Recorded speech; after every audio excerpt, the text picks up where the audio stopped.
Исәнмесез? Татар милләтенә кем комачаулый, кем аны коткара, кем аңа каршы, һәм кемгә өметләнергә, кем аны туры юлга чыгара? Бу сорау һәр вакытта безнең алдыбызда тора. Шуңа күрә без менә шушы газеталарны, журналларны укыганда, телевизор караганда, радио тыңлаганда көтәбез. Кемдер нәрсәдер әйтер, агымдагы вакыйгаларга да ниндидер аңлатма бирер дип өметләнәбез.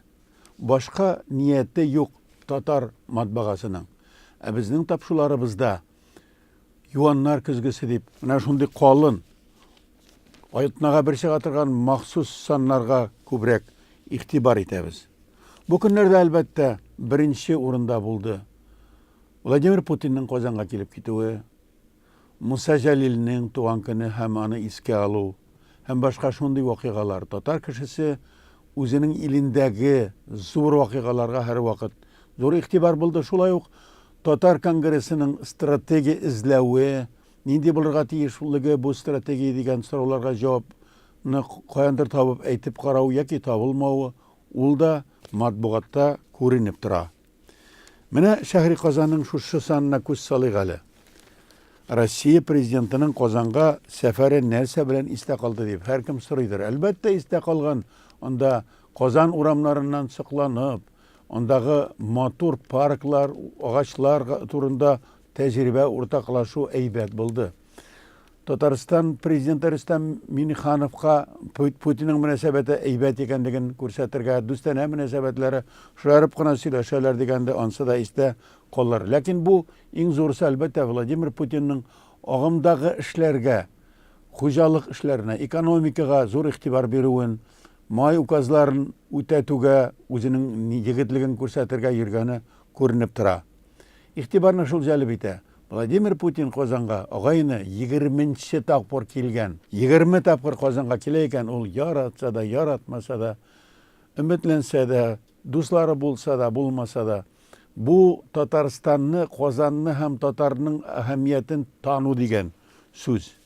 Шуны татар матбугаты яхшы итеп күпертеп яза икән, ул начар дип күренми. Муса Җәлил темасы. Һәр елны үзенчә күрсәтә матбугат бу вакыйганы.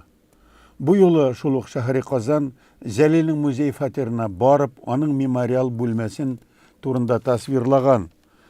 Бу бүлмәгә гадәти вакытта керергә дә ярамый, ләкин бу чын, анда 120ләп, 200ләп Җәлилнең үзенең китабы тора, ул утырган урындык, аның шәхси әйберләре тора. Менә шул әйберләргә, шушы музейга игътибар арта бит. Бер карасаң, ул Совет иле, Җәлил яшәгән, Җәлил яклаган дәүләттә хәзер юк. Аны Совет патриоты дип күрсәтәләр, анысы да юк. Ләкин Җәлил һәм башка шундый каһарман шагыйрьләр онытылмый, аларга кызыксыну арта тора. Мәдәни җомга гәзите.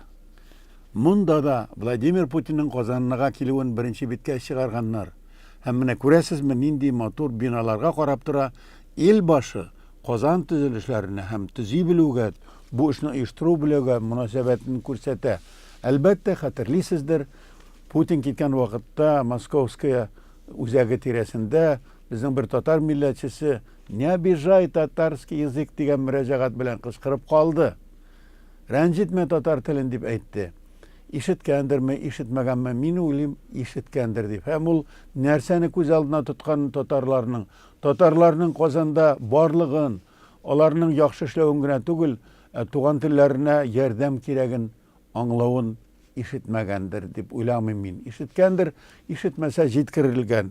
Ягъни мөмкин булганда безнең татар үзенең җан түрендәге сүзен барыбер кыстыра ул.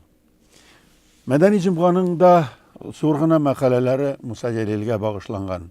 Әйткәнебезчә, Рәфис Корбан Муса Җәлилнең әсирлектә булган вакыты турында роман язган. Бу роман Казан утлары журналының 1-2 саннарында чыкты һәм тагы чыгачак әле. Мәдәни җомганда менә шул романнан үзек күрсәтелә. Ышаныргамы, ышанмаскамы дисәң, бу тормыштагы фактлардан алынган, тарихи фактлардан. Рус азатлык армиясында язарга теләүчеләрне теркәр өчен берәм-берәм өстәл артына килүгезен сорыйм дип мөрәҗәгать итә берәү. Алга ватандашлар, туган илгә әти-әниләр, хатыннар, балалар янына кайту өчен дөрес юлны сайлагыз. Рус азатлык армиясына язылыгыз. Шулай итеп, татарлар гына түгел, чеченнар һәм башка милләтләрдән легион төзегәннәр. Рус азатлык армиясенә 800 мең кеше, бәлки миллионга якын кеше язылган һәм аларны бу легионерларны да чыгарып караганнар икән. Шулар арасында яки шулар белән бер рәттән татарлар булган 30 меңлек легион һәм бу легион гитлерчыларның ышанычын акламаган, аларны башка якка бурып җибәрергә ярдәм итүче, аларның җитәкчелеген Муса Җәлил, Гайнан Кырмаш һәм башкаларның башын кискәннәр. Димәк, аларның каһарманлыклары танылган. Ватан дигән романда да бу турыда сүз бара. Мәдәни җомганың 15 февраль санында Муса Җәлил турында бер фәнни публицистик мәкалә бар. Аны шагыйрь Хәнәфи Бадигый язган. Әйтергә кирәк, аңа күптән түгел Муса Җәлил премиясын бирделәр. Әлбәттә, 80 яшын тутырганда, бәлки соңрактыр да, аның хәзер исеме дә, Муса Җәлил иҗатын өйрәнү буенча хезмәтләре дә бик киң таралмаган яки хәзер аны оныта башлаганнардыр күрәсең. Ләкин шушы премияны бирүчеләр онытмаган һәм Хәнәфи Бадигый шушы үзенең хезмәтенең бер өлешен мәдәни җомгада бастырган.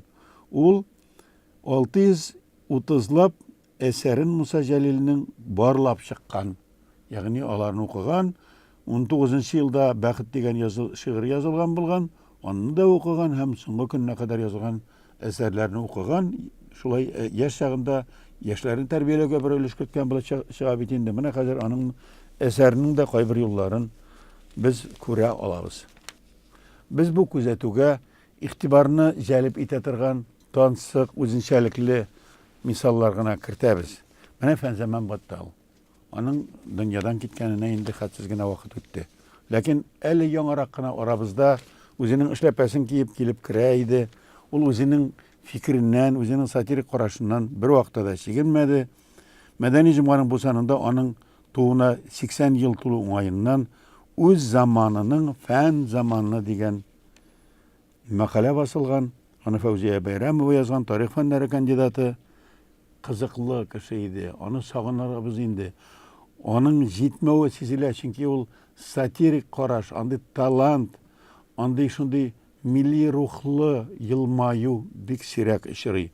Шуңа күрә бу үз заманының фән заманы дигән язманы эзләп табыгыз да укыгыз.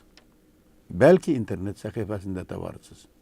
Бәйсез гәзитләргә дә күз салмыйча булмый бит. Безнең гәзит гадәттәгечә кискен социаль мәсьәләләргә игътибар итә. Менә карагыз, нинди рәсем: Микрозаймның бәхетле итү элмәге. Кешене элмәккә кертә торган бизнеста бар микрозайм дип атала ул. Бу әлбәттә кешеләргә кызык, мөһим. Шуңа күрә бу турыда язган. 6нчы биттә өйләнешү азая, шаулы аерылышулар арта дип әйтә. Бу да тормыш. Чыннан да мәхәббәт турында шигырьләр дә бар. Кочаклашуында телевизордан күрсәтәләр.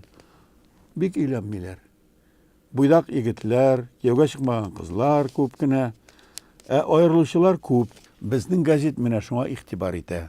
Илфат Фәйзрахманов, ул татар конгрессының җыелышына килеп, стратегия турында бәхәстә катнашкан иде. Үзе фикерләрдә әйткән иде. Һәм менә мөхәррир сүзен ул шушы мәсьәләгә багышлаган.